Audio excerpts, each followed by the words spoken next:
오늘은 고난주간을 맞이하면서 다시 보는 십자가라는 주제로 하나님의 말씀을 함께 상고하게 되면서 오늘 주제는 세 번째 시간으로 매달려 본 십자가입니다. 자, 우리가 처음에서는 군중들이 본 십자가였고 두 번째는 아래에서 본 거죠. 어제는 우리 어디서 봤죠? 위에서 봤어요. 가장 위에서 보시는 분은 누구시겠습니까? 그러면 하나님. 아래에서 본 건 군중들, 위에서 보신 건 하나님. 아래에서 볼 때는 십자가는 세상에 미련한 것이지만 위에서 볼 때는 하나님의 공의의 만족이어서 오늘 장로님 기도하셨던 것처럼 완벽한 희생 제사를 치르셨다는 겁니다. 하나님이 우리의 죄를 없는 것으로 여긴 것도 아니고 하나님이 우리의 죄를 그냥 눈 감아 주신 것도 아닙니다. 하나님이 우리의 죄를 깨끗하게 청산하셨는데 그것이 우리의 피가 아니라 우리의 구원자 되신 예수 그리스도의 피로 깨끗하게 청산해 주신 것으로 믿습니다. 얼마나 감사합니까? 오늘은 매달려 본 십자가. 그러면 누구의 관점이겠어요? 매달렸으니까 저는 아니고 여러분도 일단 아니고, 물론 우리는 내일부터 또 상고하게 되겠지만 십자가를 지는 삶을 살아야 되기에 우리도 십자가를 칩니다. 하지만 우리는 매달리진 않습니다. 매달리는 분은 딱 한 분이면 족합니다. 여러분이 매일 로만 천주교처럼 미사를 지면서 미사를 드리면서 십자가에 매달리는 행동을 매번 하는데 매달리는 것 딱 한 분, 딱 한 번이면 족합니다. 우리는 매달리지 않고 십자가를 뭐예요? 치면 되는 거예요. 매달리신 분은 오직 예수님 한 분이십니다. 그래서 오늘은 예수님의 관점에서 바라본 십자가입니다. 핵심은 이겁니다. 왜 예수님께서 십자가를 지셔야만 하는가? 왜 예수님은 십자가에서 내려오지 않으셨는가? 그가 힘이 없어서 내려오지 못하신 걸까요? 대못이 너무 강력해서 그 못을 뿌리채 뽑기가 너무 힘들고 로마의 병정들이 강력해서 내려오지 못하신 걸까요? 그건 아닙니다. 여러분이 잘 아시는 대로 예수님께서 기도하신 후에 겟세마네 동산에서 기도하신 후에 로마 병정들에 의해서 잡혀가게 될 때에 충신이었던 베드로가 칼을 뽑아들었어요. 그때 예수님이 베드로를 만류하시고 그 칼을 집어넣으시라 하시면서 하신 말씀이 뭡니까? 내가 아버지께 간구하기만 하면 내 아버지는 12군단도 넘는 천사들을 보내실 줄 네가 알지 못하느냐. 그러면서 하신 말씀이 뭡니까? 만일 그렇게 하면 이런 일이 이루어지리라는, 그 다음 뭐라고 되어 있어요? 성경이 어떻게 이루어지겠느냐. 왜 예수님께서 십자가에 달려 돌아가신 겁니까? 왜 내려오지 않으신 겁니까? 그건 하나님의 뜻을 이루시기 위함입니다. 바꿔 말하면 저와 여러분을 사랑하시는 하나님의 위대한 사랑을 십자가에서 실현하셔야 되기 때문에 예수님이 결코 내려오지 않았습니다. 십자가의 길만이 우리의 죄를 해결하고 우리가 구원할 유일한 길은 십자가밖에 없다는 사실을 정확하게 아셨기 때문에 안 내려오셨다는 거예요. 이 사랑이 잘 나타난 요절이 오늘 우리가 읽은 요한복음 3장 16절 다 암송하시는 말씀이에요. 우리 한번 그런 차원에 다시 한번 이 말씀을 여러분 읽어주시면 좋겠습니다. 시작. 하나님이 독생자를 주셨으니 이는 그를 믿는 자마다 멸망치 않고 영생을 얻게 하려 하심이라. 아멘. 제가 빌레몬서를 강론하면서 잠시 이 말씀을 잠깐 소개해 드렸습니다. 가장 중요한 건 하나님은 사랑이십니다. 근데 하나님이 여기 보면 세상을 사랑했다 했는데, 그러면 세상이 있기 전에는 하나님은 사랑이 아니셨던가? 그렇지 않습니다. 하나님은 세상이 있기도 전에 하나님은 사랑이셨어요. 삼위일체 삼위의 인격적으로 상호 관계 속에서 어느 누구도 방해받지 않는 가장 숭고하고 지고한 사랑을 서로 하고 계셨던 하나님이십니다.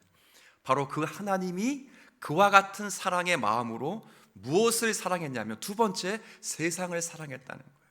여기에 세상은 달, 태양, 이 땅에는 나무, 새, 사자 이런 것이 아닙니다. 여기에 사랑은 도덕적 피조물인 바로 저와 여러분을 사랑해 주셨다는 거예요. 어떻게 사랑해 주셨어요? 세 번째 방법은 하나님이 세상을 이처럼 사랑해 주셨는데, 이처럼이 뭐예요? 독생자를 주시는 거예요. 여러 아들들 가운데 말 제일 안 듣는 속 썩이는 그 아들, 저놈 죽었으면 좋겠다, 그런 아들을 보내신 게 아닙니다. 하나밖에 없는 아들, 단 한 번도 아버지에게 속을 썩여드린 적이 없는 바로 그 아들, 단 한 번도 아들을 향하여 사랑을 멈추어 보지 않았던 아버지의 사랑을 충분히 받고 있는 그 아들이 하나님께서 버리시고 죽이셨던 바로 그 독생자 한 분 하나님이십니다. 오늘 본문은 여기에 조금 더 더해서 바로 그 독생자를 주시는 것이 하나님의 놀라운 뜻과 계획이었다는 사실을 우리가 사도행전 2장의 말씀을 통해서 발견하게 됩니다. 사도행전 2장 23절부터 24절을 일단 한번 같이 읽어볼까요? 그가 하나님께서 정하신 뜻과 미리 아신 대로 내준 바 되었거늘 너희가 법 없는 자들의 손을 빌려 못 박아 죽었으나 하나님께서 그를 사망의 고통에서 풀어 살리셨으니 이는 그가 사망에 매여 있을 수 없었음이라. 아멘. 사도행전 2장은 성령 강림 사건 직후에 있었던 베드로의 설교입니다. 많은 사람들이 방언을 받고 그것을 목격한 여러 사람들이 저들이 술에 취했다라고 조소하고 조롱하게 될 때 베드로가 성령에 충만하여 다른 제자들과 함께 예루살렘 거리에서 설교한 내용 가운데 한 부분입니다. 저들이 술에 취해서 지금 그렇게 떠드는 것이 아니라 구약 성경의 선지자들이 한시적으로 일시적으로 예언을 받고 환상을 받은 것처럼 이제는 성령이 교회를 거점으로 하여 택한 백성들을 성령으로 충만케 하시면 하나님의 말씀을 담을 것이요 하나님의 뜻을 이해하게 될 날이 지금 곧 왔다는 것 같다. 그러면서 그 일이 어떻게 이루어졌는가? 바로 예수 그리스도의 구속됨. 하나님이 당신의 아들을 이 땅 가운데 보내시고 큰 기적과 표적을 통해서 그 일을 이루셨기 때문에 가능하다는 거죠. 그러면서 바로 이 말씀을 하는 거예요. 이 그가가 누구겠어요? 여기 앞에 그가 예수 그리스도예요. 예수 그리스도가 하나님의 정하신 뜻과 미리 아신 바대로 내어준 바 되었거늘 너희가 십자가에 못 박혀 죽였으나 그러나 그가 사망에 매여 있을 수 없다는 거예요. 십자가와 부활로 완성시켰다는 겁니다. 예수님이 불법한 자들에게 붙잡혀 십자가에 못 박혀 죽은 사건이 오늘 사도행전 2장의 말씀을 보면 하나님이 미리 정하신 뜻과 하나님 미리 아신 대로 성취된 사건이라는 겁니다. 예수 그리스도의 십자가 사건은 결코 우연히 일어난 사건이 아닙니다. 또한 갑작스럽게 일어난 사건도 결코 아니에요. 전능하시며 절대 주권자이신 하나님께서 당신의 예정하시고 계획하시고 약속하시고 예언하신 바대로 성취된 놀라운 사랑입니다. 방금 말씀대로 하나님은 사랑이시기 때문에 그런 거예요. 요한일서 4장 16절에 이런 말씀이 있어요. 하나님이 우리를 사랑하시는 사랑을 우리가 알고 믿었노니 하나님은 무엇이라고요? 사랑이시라라는 표현이 있습니다. 한마디로 하나님은 사랑이시기 때문에 본질상 인간을 사랑하지 않을 수 없다 이 말입니다. 이 말씀이 얼마나 우리에게 위로가 되며 감사가 되는 말씀입니까? 우리를 다스리시고 생사화복을 주관하시는 하나님이 만에 하나 사랑을 모르시는 하나님이시라면, 공의의 하나님만 되신다면 이것보다 더 비참한 일은 아마 없을 거예요. 그러나 그 하나님은 공의의 하나님이실 뿐만 아니라 우리를 지극히 사랑하시는, 독생 성자를 사랑하셨던 그 마음과 그 감정으로, 그 뜻으로 동일하게 우리를 사랑하시는 하나님이란 사실 때문에 우리가 감사하며 놀라며 살아갈 수 있는 겁니다. 하나님은요, 인간의 죄를 대충 넘기실 수가 없었습니다. 하나님은 인간의 죄를 준엄하게 심판하십니다. 이를 통해서 하나님이 얼마나 죄를 싫어하시는지, 그리고 하나님이 얼마나 거룩한 분이신지를 나타내십니다. 그러나 놀랍게도 하나님은 그 심판의 자리에 인간을 세우지 않습니다. 바로 그 심판의 자리에 자신의 독생 성자 예수 그리스도를 세우셔서 하나님이 직접 심판을 당하심으로 그 하나님의 사랑이 얼마나 귀하고 아름다운지를 우리에게 깨닫고 보이도록 하신 거예요. 가끔 신앙생활 하면서 이런 질문을 하게 되는 경우가 있습니다. 물론 스스로에게 하는 질문이죠. 저도 어릴 때 많이 해봤습니다. 예수님이 십자가에 달려 돌아가셨는데 예수님은 그래도 누구셔요? 하나님이시잖아요. 그러면 이 십자가에 달려 돌아가실 때 안 아픈 거 아닐까 혹시? 이런 생각을 철없을 때 많이 했습니다. 근데 놀라운 것은 예수님은 하나님이시면서 동시에 사람이셨습니다. 이 말은 바꿔 말하면 예수님은 2배의 고통이 있었다는 거예요. 하나님으로서의 고통만이 아니라 인간으로서 당하는 고통까지 함께 당한다. 육체를 가지셨기 때문에 육체의 고통이 정말 극에 달했을 것입니다. 가시면류관을 쓰셨다고 했는데 그 가시면류관이 4cm부터 5cm 되는 면류관에 가시가 4-50개가 박혀 있어요. 얼마나 연하고 뾰족한지 살을 파고 들어가면 머리에서 나오는 그 피가 털과 그리고 이 모든 수염까지 적셔서 검붉게 피로 물들게 만듭니다. 두 손에 박힌 그 대못을 통해서 이렇게 옆구리까지 피가 흥건히 적시게 되고, 발에 박힌 대못은 예수로 하여금 옴짝달싹 할 수 없게 만들어서 모든 몸을 지탱하면서 고통을 당하게 만드는 거예요. 나중에 병정이 옆구리에 창을 찔렀을 때 피가 우르르 쏟아질 때는 전체가 십자가가 피로 흥건히 젖게 되는 그런 고통을 겪었습니다. 그 고통만을 겪으셨을까요? 아니에요. 그분은 하나님이시기 때문에 하나님으로서 겪는 고통을 또한 겪으신 거 아닐까요? 십자가 상에서 어제도 읽었던 말씀처럼 엘리엘이 라마 사박다니 하시니 나의 하나님 어찌하여 나를 버리셨나이까라는 고통이 있었어요. 이 고통을 아셨기 때문에 겟세마네 동산에서 기도하실 때 예수님이 뭐라고 기도하셨습니까? 아버지, 내 원대로 하지 마옵시고 아버지의 뜻대로 하옵소서. 이 기도가 나오기까지 할 수 있으면 이 잔을 내게서 지나가게 하여 주옵소서라는 그 고통, 그 아픔도 있으셨습니다. 참 힘든 거예요. 기도하신 게 얼마나 힘드셨으면 땀방울이 핏방울이 될 정도처럼 기도하셨을까? 정말 땀방울이 핏방울이 되었을까? 잘 알지 못합니다. 그러나 그렇게 됐다면 정말 못의 혈관이 터져서 그 피가 땀을 통해서 배출되는 그런 아픔의 기도를 드리셨을 거예요. 이 땅 가운데 어떤 성도가, 어떤 목사가, 어떤 주의 종이, 신실한 종이 자신이 기도하는데 땀에 피가 흥건히 적시며 기도해 보신 적이 얼마나 있었습니까? 여러분을 향하여 간절히 자녀를 향하여 기도했던 기도의 제목 가운데, 얼마나 간절한 기도 가운데 여러분의 기도에 피가 섞여 나온 적이 있습니까? 그러나 예수님은 그렇게 하시는 거예요.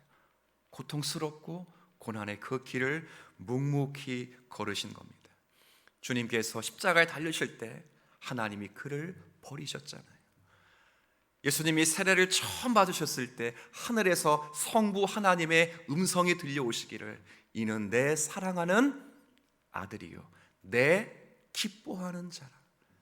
곧 십자가를 지시기 위해서 변화산 산에서 변모하실 때 또한 하늘에서 음성이 들려오시기를 이는 내 사랑하는 아들이에요. 단 한 번도 사랑을 멈추지 않았습니다. 단 한 번도 아들을 향하여 눈길을 돌려보지 않으셨던 바로 그 하나님이 당신의 택한 백성들의 죄를 사하시기 위하여 가장 사랑하시는 예수 그리스도를 십자가에 못 박으실 수 있는 사랑의 하나님이셨고, 예수 그리스도도 아버지 그 사랑의 숭고한 사랑을 깨닫고 온 몸으로 그의 말씀을 순종하기 위하여 예수님의 사랑하심의 순종을 따라 예수님도 스스로 십자가에 달려 주님의 뜻을 이루고 계시는 놀라운 장면이에요. 이게 오늘 우리가 읽고 있는 하나님의 말씀이라는 거예요. 자, 이럴 때 우리가 다시 한번 요한복음 3장 16절 말씀을 한번 보실까요?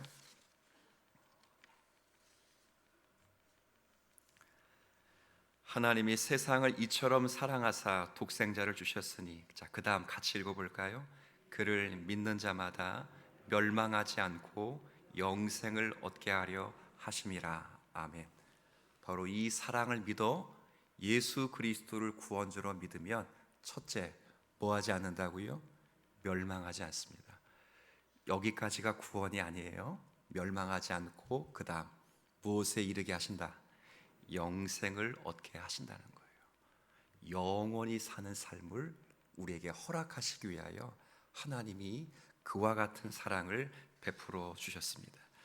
우리는 다른 어떤 수단을 통해서가 아니라 십자가를 통해서 하나님의 사랑을 온전히 배울 수 있습니다. 우리가 하나님을 힘써 알아야 되고 그 지식이 없으면 망하게 되는데, 그 지식을 어디서 발견할 수 있는가? 십자가입니다. 비록 십자가가 수치스럽고 고통스러운 것은 분명하지만 십자가는 이제 우리에게는 가장 자랑스럽고 영광스러운 것입니다. 왜냐하면 십자가를 통해서 하나님의 하나님 되심과 그분이 우리를 사랑하심이 가장 분명하게 알려졌기 때문에 그렇습니다. 우리가 그토록 갈망하던 그 사랑이 예수님의 십자가 속에 가장 분명하게 나타났기에 우리는 십자가를 단 한순간도 잊지 않으셔야 합니다. 많은 사람들이 사랑을 찾고 계셔요. 우리를 위로해 줄 대상을 찾고 계셔서 돈에 우리의 위로를 맡기기도 하고, 사람의 사랑과 혹은 우리의 취미와 우리의 오락에 우리를 위로해 줄 것으로 알고 그것에 맡깁니다. 그러나 사랑은 그런 것에 있지 않습니다. 우리를 위한 참된 사랑, 우리를 위한 참된 평안, 위로는 하나님께 있어요. 우리 잠깐 아까 자막 잠시 보여줬던 요한일서 4장 16절 말씀 한번 같이 읽어보겠습니다. 시작. 사랑은 여기 있으니 우리가 하나님을 사랑한 것이 아니요 하나님이 우리를 사랑하사 우리 죄를 속하기 위하여 화목 제물로 그 아들을 보내셨음이라. 아멘. 사랑이 어디 있다고요? 사랑이 화목 제물에게 있다는 거예요. 사랑이 어디 있다는 거예요? 십자가에 달린 예수에게 있다는 거예요. 사랑이 어디 있다는 거예요? 그 아들에게 있다는 거예요. 사랑은 여기 있거나 저기 있지 않아요. 사랑은 딱 한 군데 있는데, 바로 하나님이 독생 성자 예수 그리스도를 우리에게 보내신 바로 그 십자가, 그 아들에게 사랑이 있는 줄을 아시고, 바로 그 사랑을 깨닫고 배우며 알며 살아가기를 힘쓸 수 있는 저와 여러분이 되었으면 좋겠어요. 신자로 살아가면서 딱 한 말씀만 드리겠습니다. 십자가의 사랑에 감격이 없는 성도들이 있을 수 있습니다. 처음엔 그 사랑에 너무도 감격스럽고 눈물을 흘리며 그 십자가의 사랑을 생각할 때마다 하나님 앞에 겸손해지고, 자신의 면밀히 살피지 못했던 죄악들이 드러나 하나님 앞에 회개하며 통회하며 울며 하나님께 나아갔던 일이 있었습니다. 살아가면서 교회 일이 지치고 우리 일생이 지쳐서 십자가를 생각할 때도 무덤덤하게 될 때가 참 많습니다. 그럴 때 다시 한번 십자가를 생각하셔야 됩니다. 주님, 십자가는 나를 위해 주신 하나님의 유일하신 사랑이고 나를 건지신 하나님의 유일하신 방편인 줄 믿습니다. 그 십자가의 사랑이 다시 한번 다가오게 하시고, 다시 한번 그 십자가 사랑이 우리의 심령 가운데 철저히 느껴지고 감사하고 반복되는 은혜이지만, 그러나도 우리의 심령을 적시며 중생케 하고 갱신케 하는 은혜가 있도록 주님 축복해 주옵소서라고 기도하시면서 이 아침 주님 앞에 나아가실 수 있는 저와 여러분이 되었으면 좋겠습니다. 하나님,